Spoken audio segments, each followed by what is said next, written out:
Hello, everyone, and welcome back. It's been a long time, I do say. This is Get the Mic, and it's long time that we've had a hiatus. Oh, goodness. Uh-huh. Yeah, well, we had to have one mess up when we're coming back. A lot of things have changed. I know it looks a little different, but things are going to function way better. Way better. We put a lot of work into this. Coming back, we wanted to come back as strong as possible. Anyways, this is Get the Mic, the show where we analyze the mythological significance of fiction. I'm your host on the left, Owl, I'm your host on the right, Brok. and today we're going to be talking about Krillin's frantic attack. A little bit before we get into it,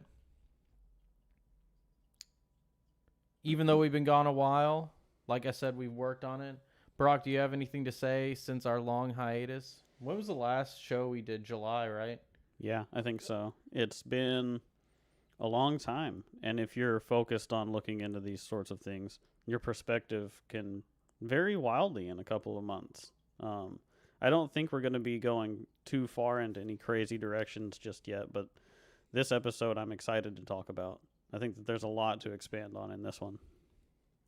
Very cool. All right. Well, let's go ahead and get started then. We will get our first scene. So, like I said, there's a few changes. Hope you enjoy them. Here, we're looking at just a flashback. I wanted to kind of reestablish where we were in the story. So, the last episode, Goku fights Monster Beast Girin, the monster of monsters, right? The dragon of dragons, let's say. And he defeats him.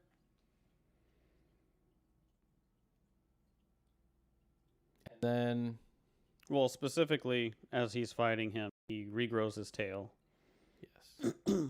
which Yes. shocks the rest of the crew as they are immediately commenting out loud, "Oh God, I hope the moon doesn't come out." Right.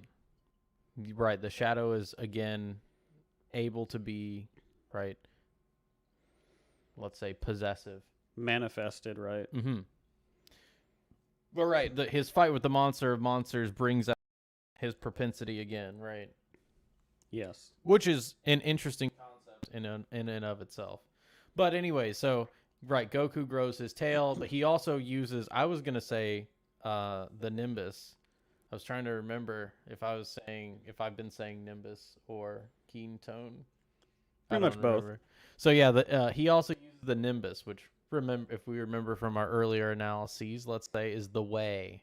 So that also can put you on the path to defeat the dragon, but it's not enough. Remember, you can only use it once. Mm-hmm. It's not permitted whenever it can be sort of foreseen. Having problems? All right. Well, we'll address it later. So, right. And speaking of seeing, right, that's the whole thing. It's Girin seeing how strong Goku is what actually defeats him. Right. He surrenders when he sees the scale of what the tail represents. He immediately realizes that it's a threat to him, and then he reveals himself to be the snake that he is, right? And he's like, "Oh, okay. Well, I'm not going to fight a fight that I could actually be defeated in." Right. And so then we arrive where we are now. So we had the first quarterfinals done.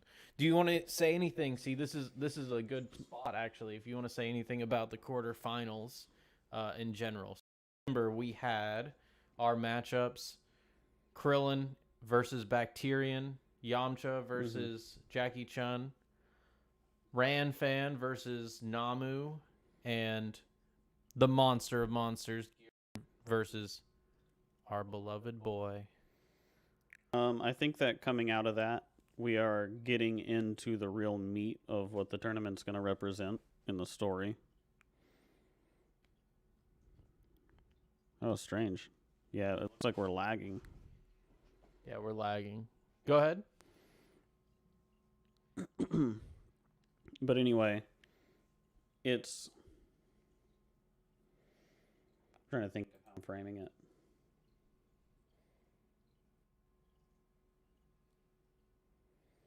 Getting into the semifinals, you're stepping into the meat of what the tournament really represents. And so we're getting denser and denser packed episodes. And so it was really a baseline, sort of like, let's establish the groundwork of sort of the power levels of these different ideas that the tiers of the hierarchy represent, right? And so we're really getting up to the point where we see where we're beginning to see where, let's say, the spiritual father is in the hierarchy, right? Sure. So, That's one of the things we get to see. But more, I was saying, talking about the baseline of the quarterfinals, right? Because we have those. We have kind of a monster for Krillin as well to fight, right? But we get to see. Right. We get to see. What am I trying to say? We get to see the baseline of that pyramid start to form, let's say. Because if we're thinking about a hierarchy as a pyramid, right? Mm-hmm. We can see the deceit, like Ranfan does not pass. Right. The immature masculine does not pass, right? Clearly. And even the monster of monsters is not going to be enough once we're out of that realm and once we're past that hierarchy that we've established in season 1, let's say. Right. And you can look at that hierarchy as sort of enlightenment, right? Our progression towards a unified ideal, our progression towards a higher mode of being. Well, it's number 1 under the heavens, right? Exactly. Right. So, and what does that imply? That you're the heavens and you're right below it. Under the heavens, and the right? pyramid it's the eye on the pyramid. Exactly. It's above the hierarchy. It's the hierarchy of hierarchies, and that's where we are in the tournaments. Right. That's why they're important. Games, and so that's why they're important. It's not so much. There is personal character drama, like we're gonna see in this episode, because obviously Master Roshi and Krillin are gonna fight. Which there's personal character drama there, sure. But really, we're trying to, and what we do on the show, if anyone is watching that hasn't seen before, is we're getting into really what the show is telling us, really what the show is trying to say with its symbology and mythology. Yeah, it's undeniable that the symbology is there, especially whenever you listen to the references they're making in it, and you sort of look at culturally what these things mean, and you look into like the Eastern mystical aspects of it, you understand that it's framed in a totally different way. You want to mute for a second so we can check our audio? Sure thing.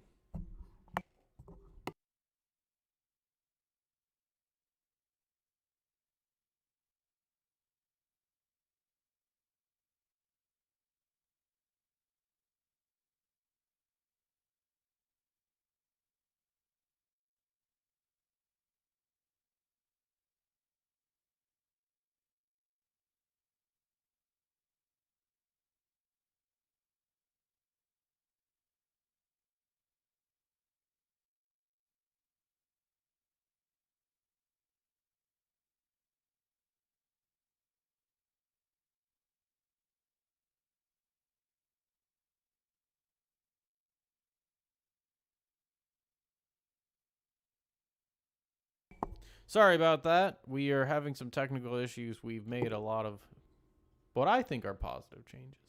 But anyway, so I did briefly want to talk about that base of the pyramid being formed. And if you really think about 3 levels of the pyramid, it's very simplistic to understand, but it's very symbolic of more than it seems, I would say. Yeah, more than what's on the surface, right? So I think at that point we are ready to get into the episode proper. Yeah. We kind of covered our bases there. So let's get into it. The first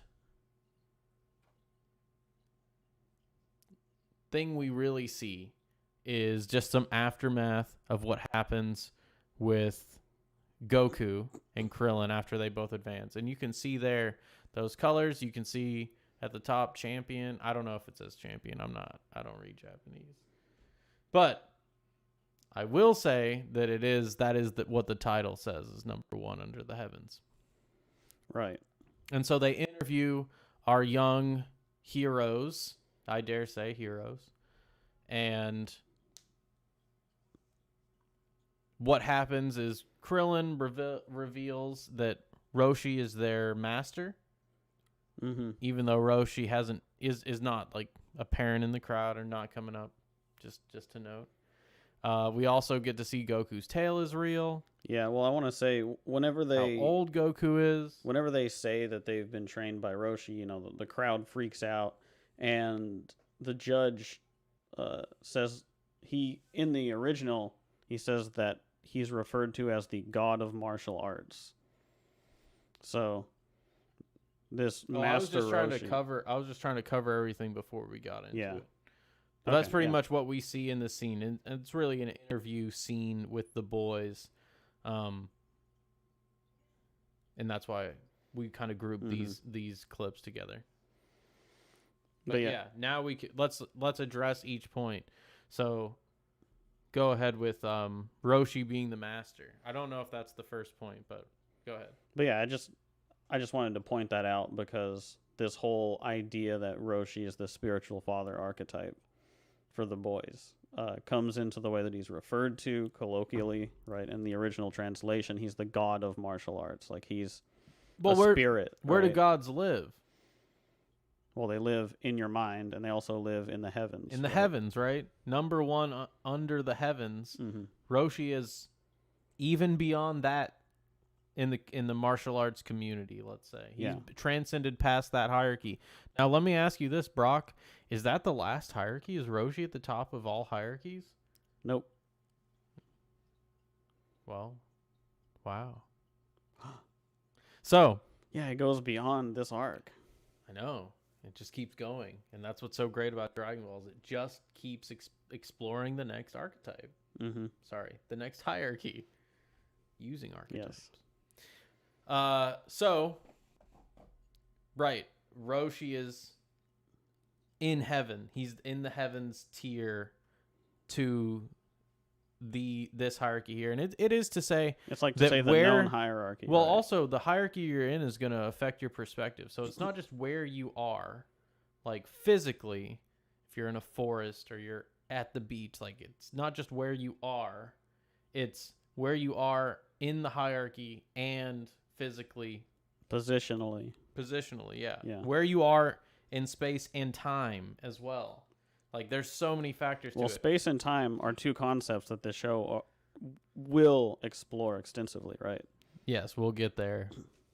So yeah, we'll get there. There's one that we said it once. There's a we'll get there. I need to get this whiteboard and count how many times we do. So we'll get there. But yeah, space and time actually having an archetypal aspect to talk about. It's something that we're going to be expanding on. Yes. In like a million years. So, next thing is Goku's age. He is younger than Krillin according to the sub, according to the original Japanese. Mm-hmm. Younger than Bulma thought. Yeah, they comment, they're like, oh, no wonder his hair hasn't come in. Right. And he makes fun of Krillin's height, which is amazing. Yep.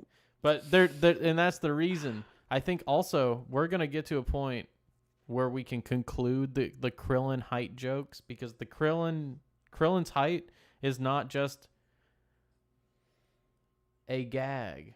No, his size is an aspect of his character. It's more symbolic, right?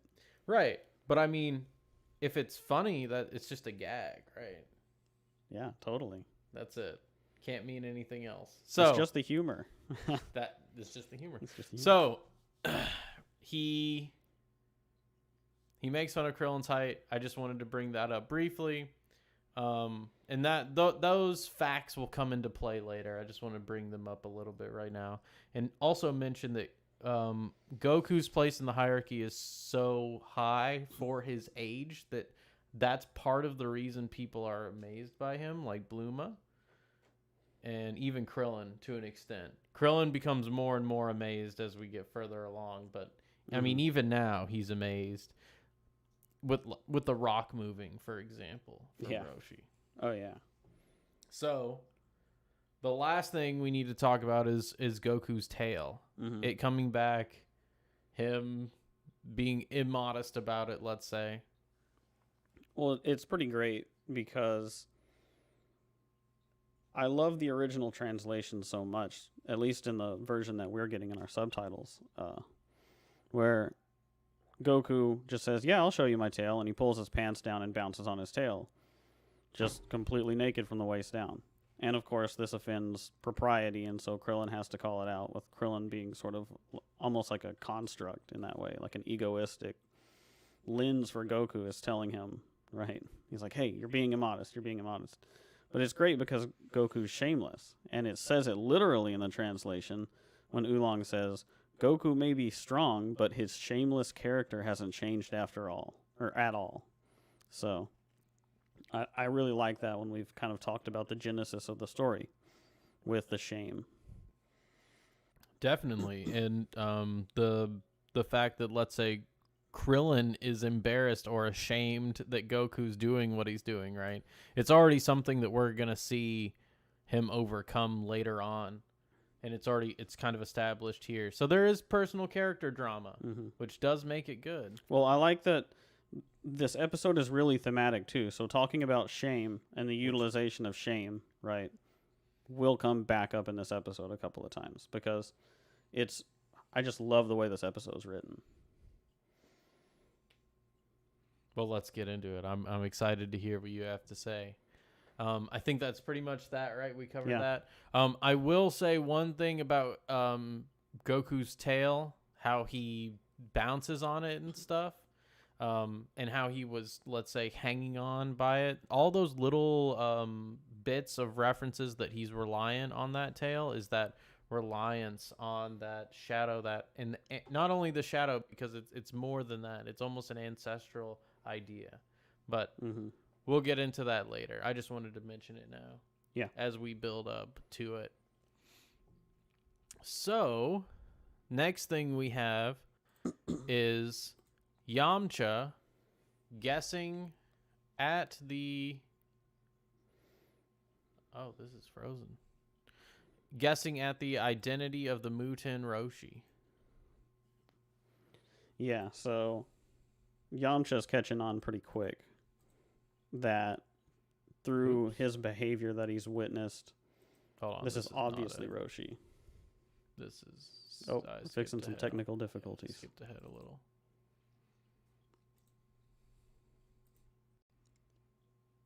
There we go. So here we have well, I mean, there's no better spot, I would say. But go ahead. So you were talking about it. I didn't mean to cut you off. Oh, there they are. There they are. So Yamcha's got it figured out, and he's lecherous. He's got the same laugh. He has the same beard. And so he's got it figured out. And so it's great in this scene because he goes and tries to snatch at what he thinks is his wig, and he after images him. So he uses the after image technique to just dodge the grab, and then he says, "I've got to go." And he has something very important to do, which we're seeing on the screen right now. I wanted to call that out because he uses the after image later in this episode. Why is it important to do this? To do the after image? No, right. Well, yes, because it's not just a foreshadow of how he'll defeat Krillin. Because it is an image, and what do you have to do with an image? You have to see an image to interact with it, right? That's exactly what the after image is. You're projecting an image. You're creating an image. Well, it's manipulating your it's manipulating an opponent's ability to perceive, which when, let's say, when we're talking about mythological analysis and seeing and really seeing, that's one of the biggest detriments you can put on an opponent, and it happens over and over. How many times in this series are we going to hear characters say, I can't even see them move? It's not because and it's so ridiculous to think. What we're about it's funny because it's internal, right? Right. But it's so ridiculous to think like they're really moving past the speed of light, and that's why you can't see them. It's like Toriyama had the idea, right? He has the notion, but he can't explain it scientifically.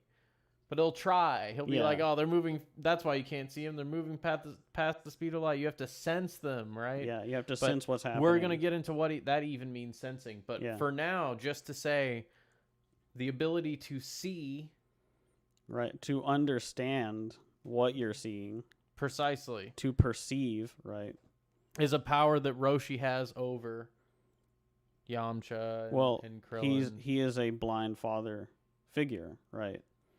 He's also above this hierarchy. Yeah. We've already established, because the announcer said that he's the...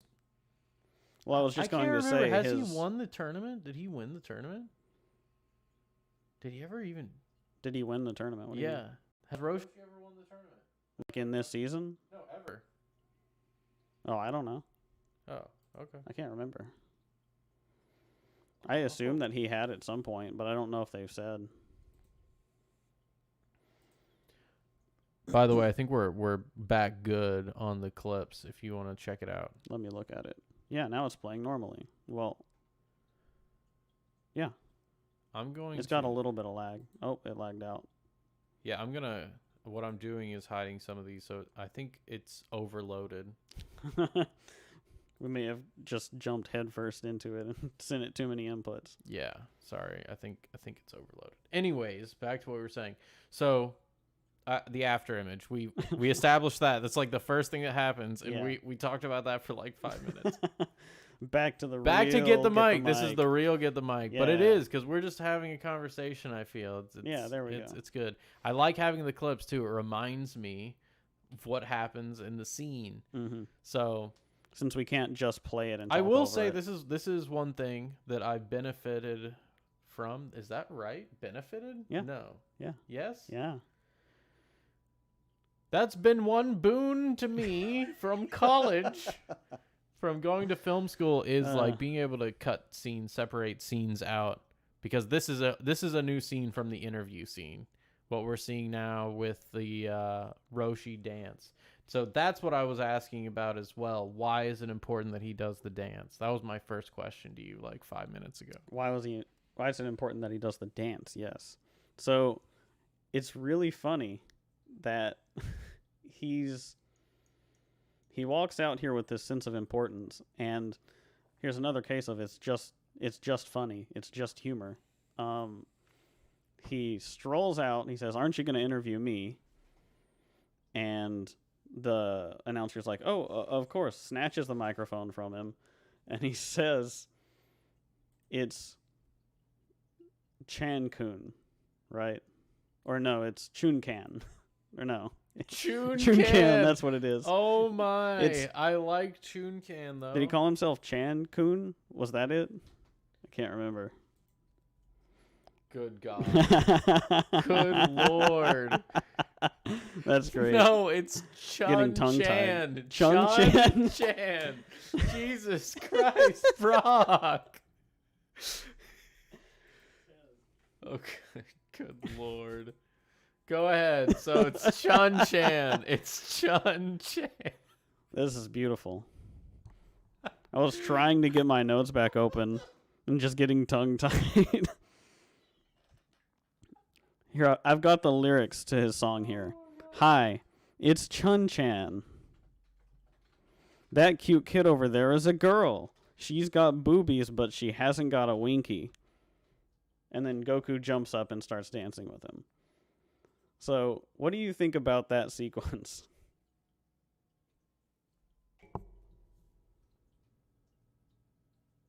Yeah, I mean, you're hitting the nail on the head, right? And this is exactly why Bulma's panties are so important in season 1. It's that distinction, right?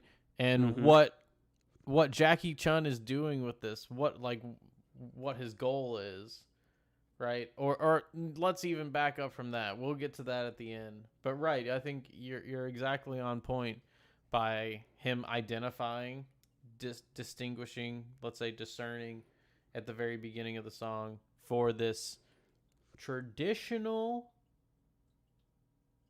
And you actually provided the research on this. So Right. I'll let you go ahead and say it. I Well- don't want to bust it open. Well, the second half of the song, after Goku jumps up and starts dancing with him, he sings, "I invite you to the village festival. We'll take my tractor, get on.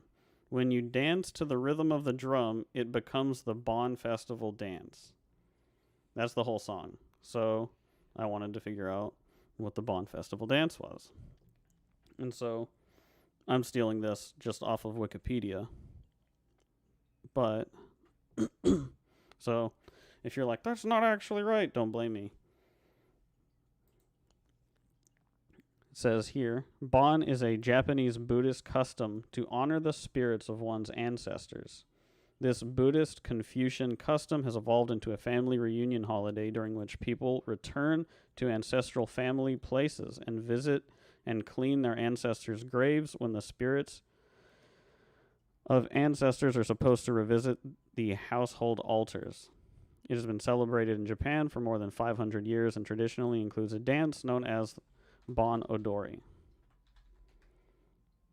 So, you have this sort of ancestral celebration holiday, and then this spiritual father figure comes out, introduces himself in an ironically childish way, and then starts a song from a childish perspective that lures Goku in to dance with him, singing about celebrating the spirit of the ancestor, right?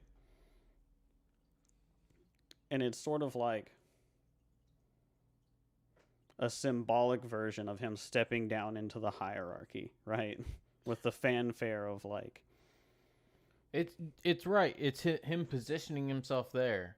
He was just called God of Martial Arts, right? And he's He didn't deciding even- what he's going to represent for Krillin in the hierarchy at that time, right? Well, it's also to say it's almost imperceivable for the people watching this, not like the viewers of the show, but the audience at the tournament. It's almost impossible for them to perceive Jackie Chun in his, let's say, more serious form to begin with. When we do see it, it like blows everyone away and we will see it later on in this arc. Yeah. Well, it's almost like this. It's funny how Roshi acts at times where he's almost like a god impersonating what he thinks a funny person is like, because he's so over the top, right? He's like outside the margins. And it's like he does what's not socially acceptable constantly in almost a full archetypal way, where he is actively acting out the shadow of the wise father at every turn to the edge of what's socially acceptable, right? So he's sort of encompassing that range, and so he steps into the hierarchy here and is like, I'm establishing myself for this stage of what's happening on the sort of the world tournament stage, right? And so he is. Right, and I think that pretty much covers it. We're ready to get into the clash. Time to clash, eh? And now it's Krillin's turn to clash with us. Yes. And we're gonna see. I mean, maybe who do better than Yamcha? Maybe not. We'll find out. So here is they begin to fight. Oh, perfect. Actually, that lined up really well. Match 5 begin. So they start fighting, and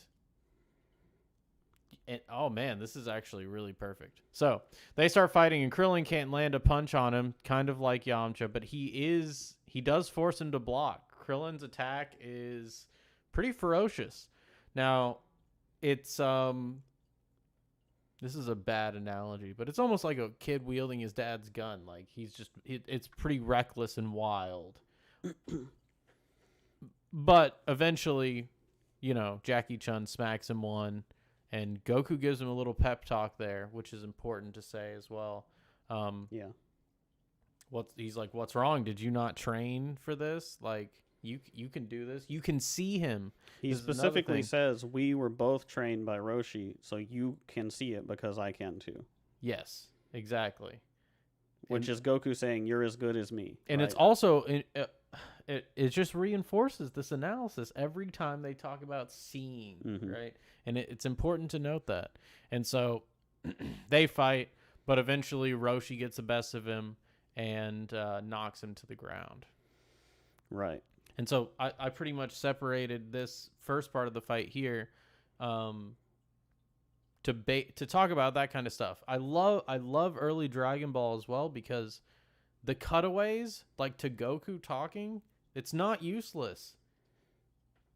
He's not just like, "Oh, well, you're so powerful." It's like he's spelling out the motifs and symbology of what's happening on screen. Oh, he continues to even throughout this fight. Literally spells it out. But that's only in the original translation, In English, there's a lot of him just being like, "Oh, making reaction noises, but not actually saying specifically the things that he's saying here. Yeah. You should have seen the punch. Yeah, perfect. It's like you should have seen that attack on your being, right? That you should have seen that attack on your mode of being, because you were taught by the turtle hermit master, the god of martial arts, let's say. So you should be able to protect yourself from something so straightforward. Is what he's saying to him. Right, and so then they have a clash after that, but it still knocks Krillin out. Right. So we've seen the next level, right? And here Krillin falls. We see the next level, that the punch won't be as untrained as the last one, is literally what Roshi tells him before he knocks him down.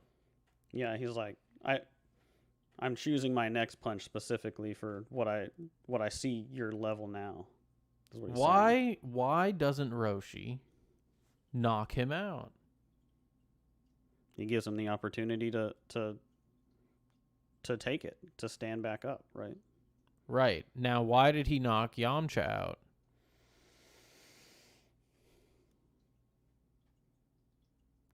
I think it was Yamcha's short-sightedness that he judged in him. It's all about sight. You got to have eyes on the inside. Well, Yamcha wanted to use the Wolf Fang Fist, right? He thought that was going to win it for him. Revert to monkey. Yeah, well, he just thought, my will to be at the top of the hierarchy is enough. And no, it wasn't, obviously. I just wanted to bring that up briefly.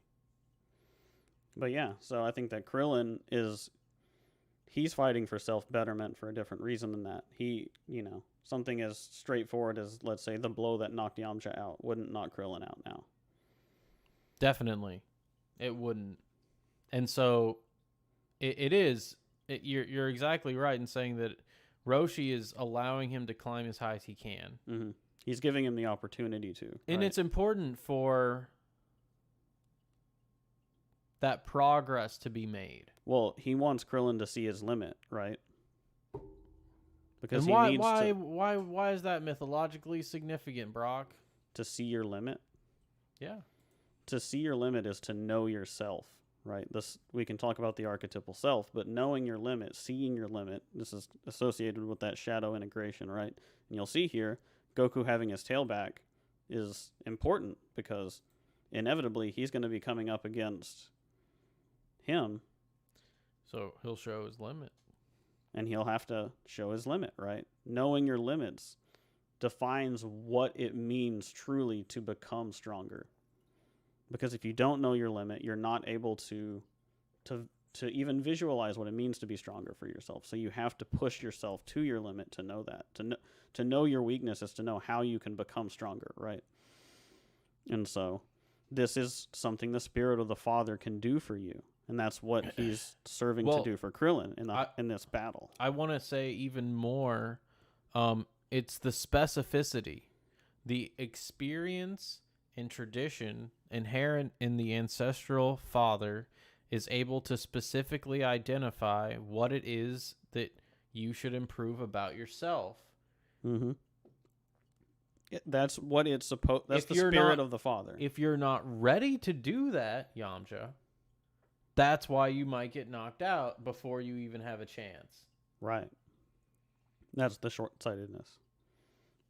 I think that was a pretty good way to that's wrap a good. that up. That's a succinct way of putting it. All right, let's continue. Let me see. And this is also, an example. Whenever Krillin gets knocked out here, in the original translation, Goku says, geez. But in English, he just covers one eye and is like, You don't really know. Like, since he covers his eye, it's almost like he didn't see it. But whenever you hear it with the translation, it's like he's almost like he's face palming because he saw what happened. Right, exactly. Which we're about to see. We're going to see what happened. Specifically. Yeah. And it's not just a gag. No, it's just funny. So, they have, during that little flash fight, what charge down? What do you even want to call that? Charge down. Well, they both ran at each other and clashed. Yeah, they what do you just call had that? A conflict. And so they're explaining it to the announcer, and it is done in a comical way, but it reads really well because he walks up and pauses the fight and he says, "Hey, so no one here could see what just happened. Could you reenact it?" And then it's not in the original translation, but sometimes I love the English dub because he says, "Well, the people got to get what they paid for." And he's like, the people paid a ticket to come watch this happen, so I guess I'll show them what happened. That's actually funny, yeah. Which is pretty good. Really funny. But it's meta funny. They explain what happened during the fight. And this is to say this is exactly let's say the confrontation of their spirits personified in it's not, I don't even want to say martial arts in this conflict. I think we're gonna go with that. Power struggle. I think we're gonna go with that, Brock. They had a conflict. They conflicted. No one saw how they did. But we do see here how they did. It's broken down, meaning it can be explained. Mm-hmm. Right? So, how do you want to break this down? Whenever I was watching it earlier and I sort of realized what I missed about it the first time, I just typed a stream of thought on it. Well, I was going to say the first thing, right, is the biological warfare, I think they say in the dub. Something like that. Yeah. And it is Roshi just being like, it's almost like you're a teacher reviewing what happened last class with you. Like, hey, don't forget about this. Mm-hmm. And Krillin immediately hits back with it, right? Yeah, he's trying to be a test, and he's passing these immediate tests, right? So the significance of Krillin being able to do what he's doing is actually impressive. It's saying that he's learning incredibly quickly. And this is also, let's say, what happens in rough and tumble play with fathers and their children. Mm-hmm. They're learning their limits. Yeah. They're learning how their bodies move, like, more effectively and so fast that it's almost impossible for people to comprehend it. Yeah. And that's exactly what's being personified here, in the ability they can't see it. And so, right, Krillin passes that first test, and then then they play rock, paper, scissors, right? So the first thing is the reflection of Bacterian. Yes. I typed. We got that. We just talked about that. Yeah, so I got that. And then second...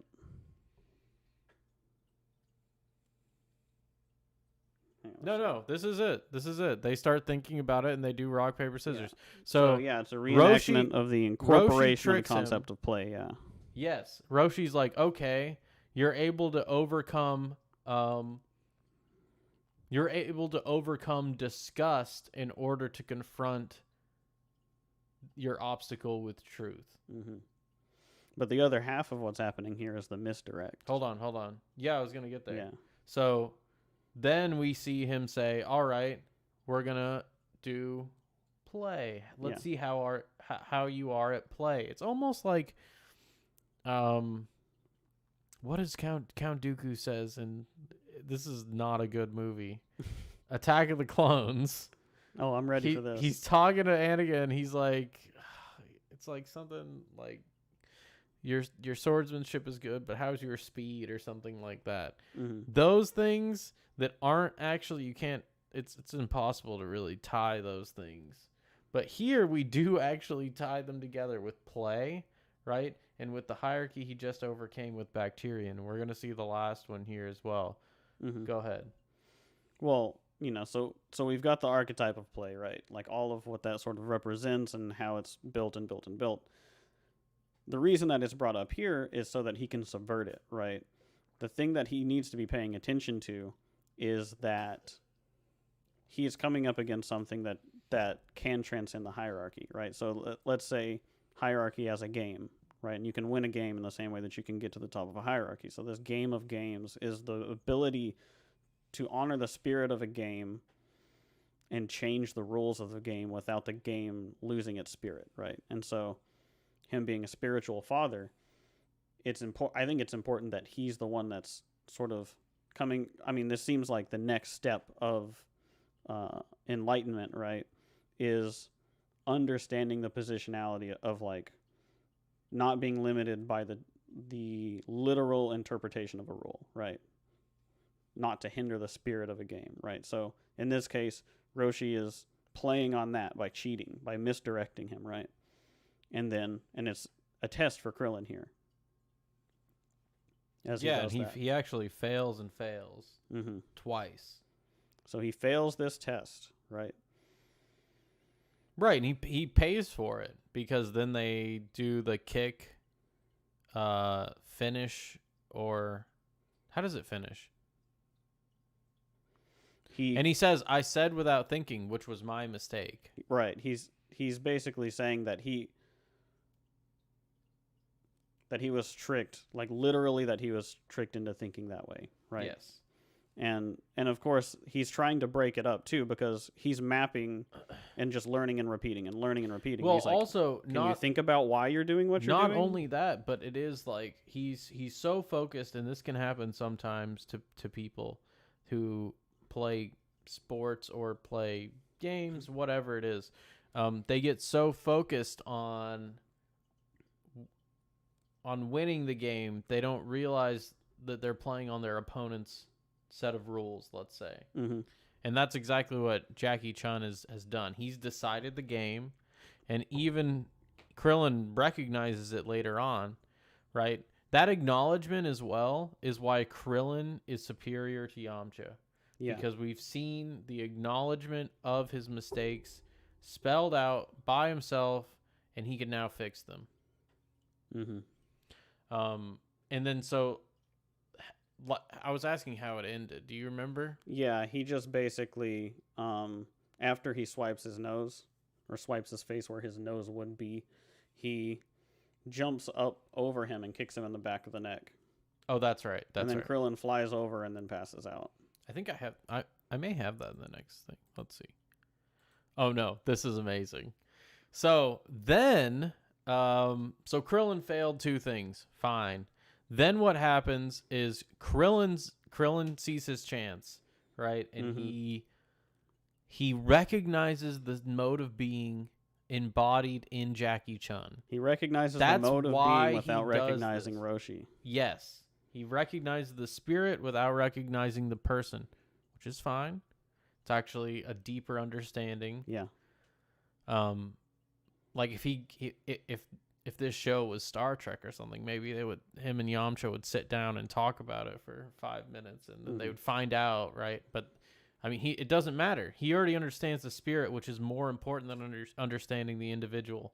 Well, think about this, right? So we have the different characters and their quote-unquote sidekick characters. You've got Oolong, whose wish when he got to the Eternal Dragon was, I want Bulma's panties, right? And then what we have in this situation, which is so funny, we've already transcended that hierarchy from what Goku is able to see because he's so pure, right?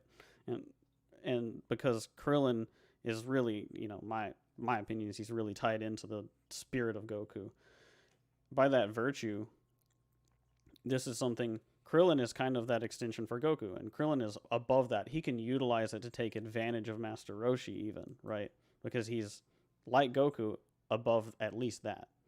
And so it's really great because he also gets to mirror that learning that he's exhibiting, and he turns the misdirect back on Roshi by doing it.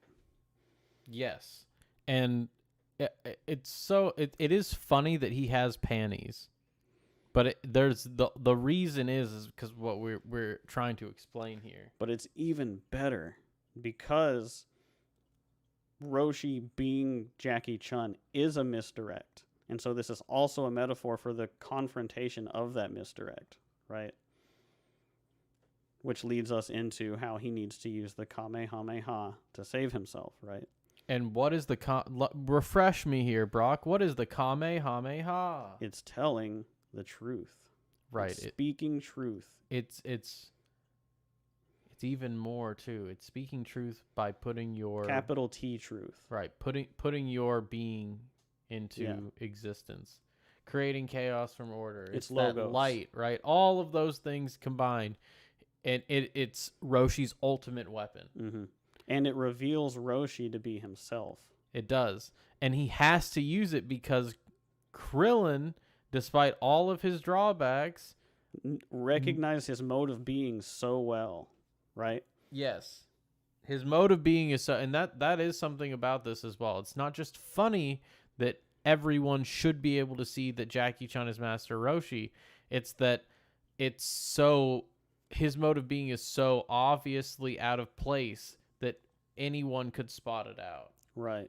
And so everyone's commenting. They're saying, I thought Master Roshi was literally the only person who could use this move. Like, the crowd knows it. And Jackie Chan's like, well, I also know it. And they're like, he's my cousin. That's not this one, is it? I don't know if he says the brother thing yet. I think that's during the Goku fight, maybe. But he just basically is like, nah, it's cool. I just know it. Don't question it. And he rolls a nat 20 on that persuasion. Yes, well... Except for Yamcha. Yamcha's like, bullshit. Yeah, definitely. The audience isn't really seeing in the same way that the participants are seeing. Yeah, but it's enlightening, right? It's bright. He's enlightening the people who know him to the fact that it's probably him. And it's really funny how this works out for him, right? Because it's like he knows what he has to do now to defeat Krillin. Yes. And we've seen him do it one time before. Yeah, we were just talking about it. So let's get to that, shall we? Mm-hmm. So he also says, and we can't let it interfere with the final round. I love this. I love what he says here. Yeah, it's good. So the final round being Jackie Chun versus Goku. We'll see that soon. We still have to see Nam fight Goku, which is an interesting choice. Mm-hmm. But I mean, it's the next tier. It seriously is the next level of the hierarchy. Think about who we've left behind and who we have now still participating. We're gonna see this happen again and again and again. But here, Roshi uses what we said earlier, the after image technique, right. And also Krillin is he's out of ideas. Yeah, and he says here, nothing ventured, nothing gained. right? So he knows that he's up against someone at least as strong as his master in that regard. It's an interesting thing that he says. Yeah. Yeah. Nothing ventured, nothing gained. And so he goes, if I can't be motivated by my confidence that I'm stronger than my foe, I can be motivated by the spirit of attacking it for the sake of gaining what I can from this fight. Right. I'm going to confront the unknown. I'm going to confront the dragon of chaos, even though I know I won't win, so I can take away something from the experience, which is a divine way to be. And Krillin gets stronger for it, and he leaves Yamcha in the dust, basically, already. Well, he specifically says, whenever you're frantic, I can manipulate you. Or he says something along those lines. He's like, oh, I can take advantage of you being whenever you're desperate to win, right? And then he just crashes him into the wall. But I think it's interesting that he says that. There was another thing. I don't think I have this. Maybe I did have it, but Let me see if I got an image of it right here. Krillin asks Goku, like, what do I do now after? There we go. You fool.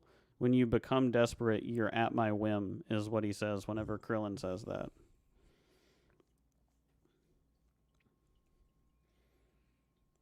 Which I think is basically saying, oh, whenever you're desperate to try to be like that spirit, whenever you're doing it out of like desperation, you're much more What spirit? vulnerable. Let's be more specific. The spirit of Roshi, right? When you're Whenever trying to embody that, You're trying to that embody spirit, it, but you're desperate, right? You're Yes. desperately trying to embody that, and you haven't earned it.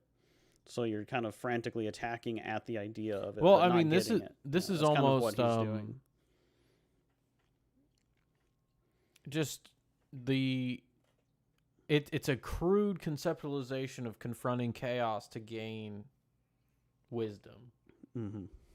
It's just like if I run it's literally if I bang my head against this brick wall. Right, and I was going to say the same thing. Yes. He literally lets him bang his head against the brick wall of doing it for the sake of doing it, right? Yeah, and that's basically what he's saying with nothing ventured, nothing gained. And so he used the after image and he knocks him out, and Krillin loses the fight. I know everyone was thinking Krillin was going to win this one. Yeah, it was a big shock the first time it aired, you know. Yep, everyone thought, oh, it's Jackie Chun guy. He's toast.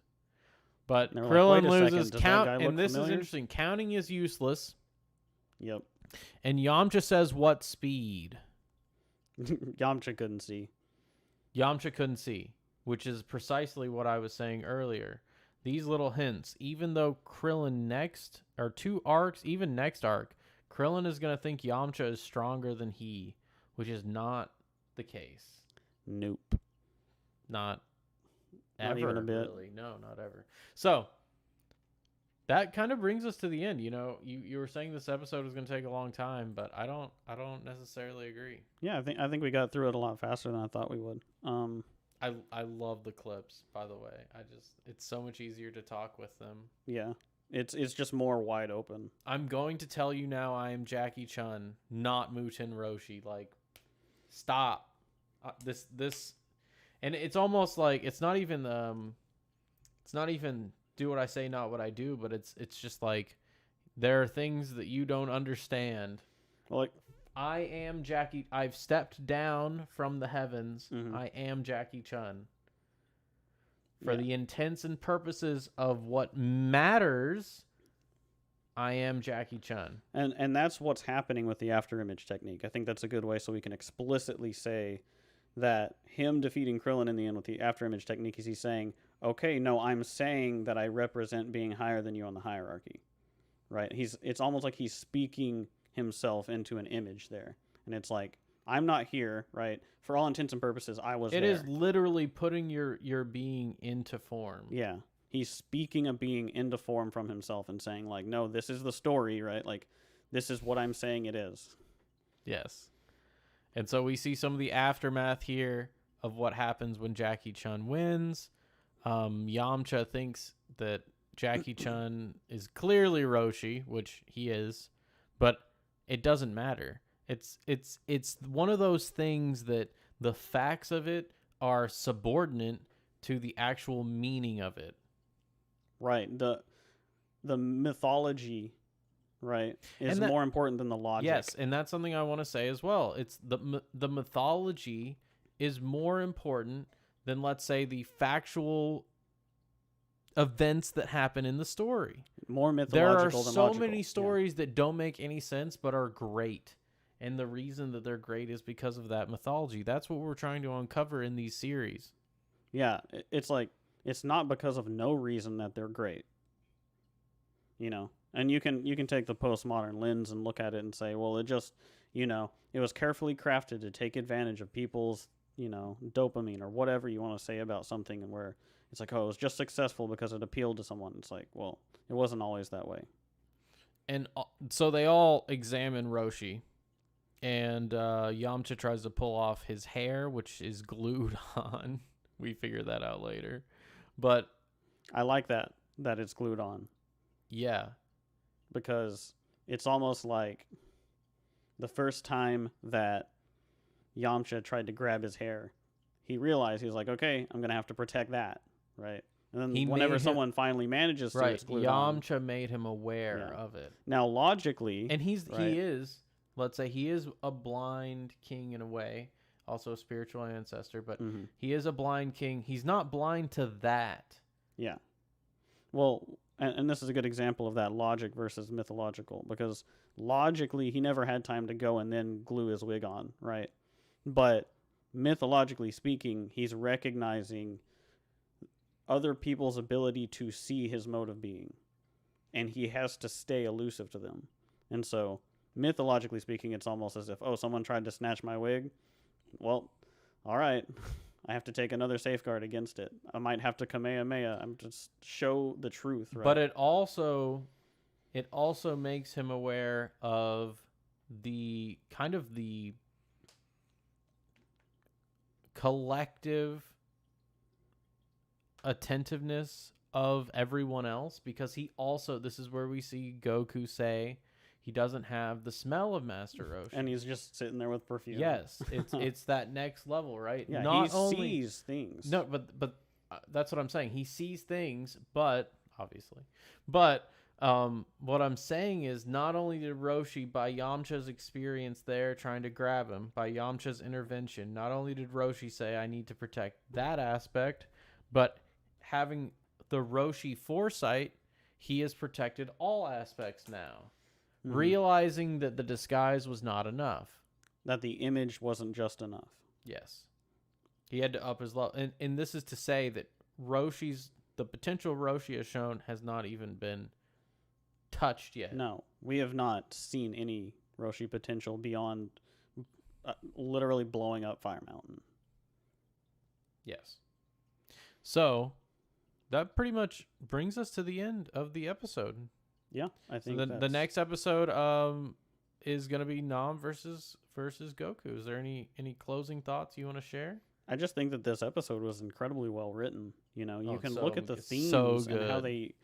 the beginning of the episode sets up what is happening mythologically behind the fights later, right? It all ties together whenever you know why it's packaged this way. And anytime I go to an episode like this and I see, for instance, in this case, about the Bond Festival dance, if I see something like that, I feel like it's necessary now, because this dance goes back 600 years from what I'm reading. I don't think It's any other content creator has mentioned the Bond Festival dance significance to the story. We might be breaking new ground here. We have been the whole time, but we're getting so deep. We're mining so deeply. But it's just so funny that he's the ancestral father's spirit initiating this dance as a joke, because he's being a parody of himself as a, imagine him as a shadow, like literally he's casting a shadow on the wall in front of them, right? This Neo-Confucian Play-Doh style. Sort of, yeah. And so it's this really great metaphorical thing that he's doing, and it ties the episode together, sort of like as the cement, and I don't think anyone has ever looked at it as anything other than a gag. I've never heard anyone talk about it. But if you disagree, tell us in the comments. Yeah, if you knew this agree, first, if you knew were like, this- obviously, tell us. yeah, it's obvious. please tell us. We'd be interested to know. Leave a like if you like what you heard. If you dislike what you heard, dislike what you heard. Yeah. Or smash that smash button. We also said we'll get there. I think we only said it. I think we were like 3 or 4. We kept it to a minimum. I was a little conscious of it this time. Yeah. We'll get there. I think Yeah. it's good. I think it's good. Anyway, yeah.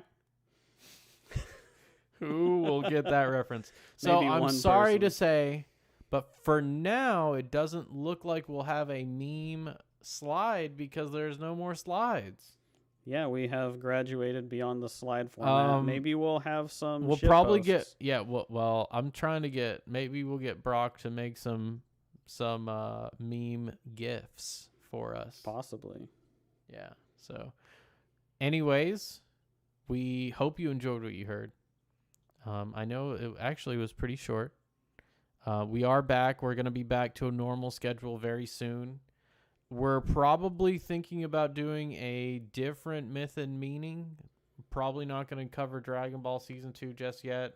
We may cover it. I think we're getting pretty succinct on these analyses, so we might not. I'm not sure. But We'll see. going forward, I think we are going to do something different for myth and meaning this coming month. I think you'll be happy to see what we do with it. It's going to be a more contained thing, probably, and it'll make it a lot more digestible. We got some ideas for it.